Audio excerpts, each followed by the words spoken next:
तो official answer की में भी गलतियाँ होती हैं और क्या हम इसे चैलेंज करें कि नहीं करें? ये जो दोनों सवाल हैं, मेरे सामने अभी बीट द कॉम्पिटिशन जो हमारा चैनल है, उसका कमेंट बॉक्स अभी-अभी खुला हुआ है। मुझे लगता है कि जब से ये ऑफिशियल आंसर की हमारी जारी हुई है, तब से लगातार बच्चों के 2 ही सवाल हैं। एक तो बच्चे यहाँ पर स्क्रीनशॉट्स शेयर करें टेलीग्राम के माध्यम से कि भई इसके सवाल का जवाब मैम क्या हो सकता है? हमने जो है ये वोकैब यूज़ किया है, इसका सिनोनिम्स क्या हो सकता है? ये सारी चीज़ें और कमेंट बॉक्स में लगातार ये सवाल है कि चैलेंज करें कि नहीं करें? क्योंकि ऑफिशियल आंसर की में भी काफ़ी गलतियाँ हैं। तो देखिए सबसे पहली जो शुरुआत मैं इस टॉपिक से करना चाहूँगी, ये वो है कि सबसे पहले तो आपका ये सेल्फ डिसीज़न है कि आप इसको चैलेंज करना चाहते हैं कि नहीं करना चाहते हैं।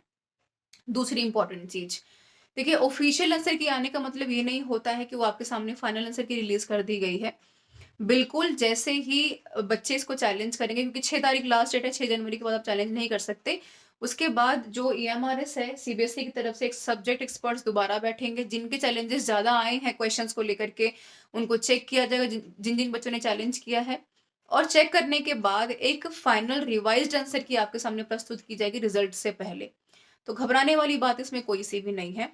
मानकर चलें कि कब तक आ सकती है रिवाइज़्ड फाइनल आंसर की, तो आप मान के चलें कि जिस तरीके से ये हमारे साथ इतनी तेज़ी से चीज़ों को जारी कर रहा है, 15th ऑफ जनवरी अप्रॉक्स की मैं बात कर रही हूँ, बाकी ऑफ़िशियल जो कुछ भी आएगा तो आपके सामने रिलीज़ हो ही जाएगा। यहाँ तक अगर हम वेट कर लेते हैं तो रिवाइज़्ड फाइनल आंसर की आपके सामने आ जाएगी कि जो डाउट आपको कहीं न कहीं है, यहाँ पर, वो आपका यहाँ पर सॉल्व हो जाएगा। अब डाउट क्यों आ रहा है स्टूडेंट्स को? मैंने कल डिस्कस किया था वीडियो आपके साथ कि भई 10,000 प्लस वैकेंसीज़ में लाखों की संख्या में बच्चे अपीयर हुए थे। 40% के आस-पास जो डेटा यहाँ पर अवेलेबल है, वहाँ पर बच्चों का कहना है कि भई हम इसलिए सिर्फ बाहर हो गए, क्योंकि वहाँ पर प्रॉपर हमारे पास लैंग्वेज को ही हम क्वालीफाई नहीं कर पाए। तो आप मानकर चलिए कि कितने ही ज़्यादा बल्क में बच्चे बाहर हुए हैं पेपर से। तो वहाँ पर भाषा में अभी भी आंसर की जब चेक कर रहे हैं तो काफ़ी सारी देखिए गलतियाँ हैं आंसर की में, उसमें कोई दो राय नहीं है। वो इसलिए भी है कि देखिए जो भी कुछ आंसर की रिलीज़ की गई है, वो बनाया तो बेसिकली यहाँ पर सब्जेक्ट एक्सपर्ट्स के द्वारा गलतियाँ सबसे होती हैं, इसलिए आपको एक ऑप्शन खुला यहाँ पर रखा गया है कि रिवाइज़्ड आंसर की भी हम यहाँ पर जारी करेंगे। तो परेशानी वाली बात नहीं है, जो भी आप चैलेंज करेंगे उसका भी एक फाइनल आंसर आपको मिल ही जाना है। अब भाषा को लेकर परेशानी इसलिए ज़्यादा है और कन्फ्यूज़न भी इसलिए ज़्यादा है बिकॉज़ अगर आप लैंग्वेज से ही क्वालीफाई नहीं कर पाएँगे तो सब्जेक्ट कंसर्न्ड में आपने मेहनत की हो, क्वालीफाई कर भी रहे हो तो रिज़ल्ट का कोई मतलब यहाँ पर रह नहीं जाता है। इसलिए अधिकतर बच्चों ने जो टेलीग्राम के माध्यम से या कमेंट बॉक्स में हमें सवाल भेजे हैं, वो भाषा के ही हैं, है ना? हिंदी की अगर बात करें, कहाँ कहीं पर नंबरिंग गलत है, कहीं पर जो है आंसर कुछ और होना चाहिए, मेंशन कुछ और किया हुआ है, तो ऐसे में थोड़ी-सी समस्या स्टूडेंट्स को आ रही है। अब चैलेंज करें या नहीं करें वाला अगर हम सिनेरियो की बात करें, तो एक तो दुविधा यहाँ पर ये है कि एक क्वेश्चन को चैलेंज करने का जो प्राइज़ मनी है, यहाँ पर ₹1000 है, जो कि बाकायदा हमने कल डिस्कस भी किया था how to challenge the answer की वाले वीडियो में, है ना? तो एक दुविधा की बात तो है ही, पहले महँगा फॉर्म, उसके बाद चैलेंज भी, जस्टिफिकेशन भी अगर हमें देना है तो उसके लिए भी पैसे लगते हैं। तो ये तो एक विडंबना है, उसमें कोई नकारात्मक बात नहीं है ना?